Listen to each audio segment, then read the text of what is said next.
Bonjour à tous. Pour ma première critique de 2017, je vais parler du film Born to be Blue, réalisé par Robert Budreau.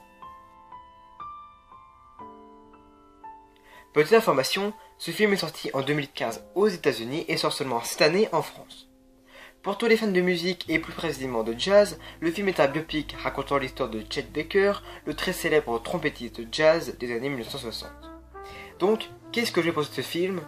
Eh bien, j'ai adoré. Malgré son rythme assez lent et qui ne décolle avec une seconde, le film reste un bon moment avec de l'émotion, de l'amour et bien sûr de la musique. Son scénario est intéressant, d'une part parce que c'est un biopic et si une histoire vraie est adaptée au cinéma, c'est qu'il y a forcément quelque chose à raconter derrière. Dans ce film, c'est la vie de Chet Baker et plus précisément le moment où il va bien se faire péter la gueule puisqu'il va perdre sa mâchoire et ses dents jusqu'au moment où il va retrouver la gloire et la reconnaissance. Concernant la réalisation, elle est plutôt bonne, mais basique. Mais Budreau ose quand même des choses, comme mettre l'image en noir et blanc pendant qu'il tourne le film pour bien démarquer le film et la vraie vie. Car oui, dans Born to be Blue, on a certaines scènes où c'est un film dans le film que l'on visionne nous. Oui, tout ça est assez flou.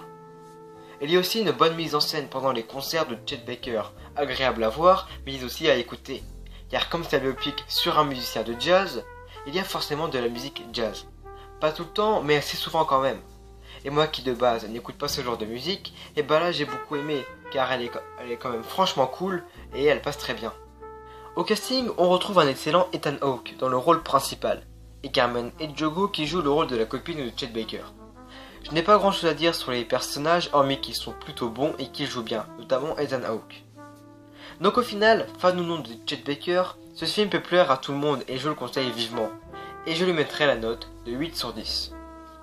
Voilà, c'est la fin de cette vidéo. Je m'excuse pour mon activité parce qu'en ce moment j'ai vraiment pas trop le temps de faire des vidéos. Mais la bonne nouvelle c'est que je travaille sur un gros projet et là je suis sur l'écriture de ce projet. Donc voilà, sur ce, à la prochaine.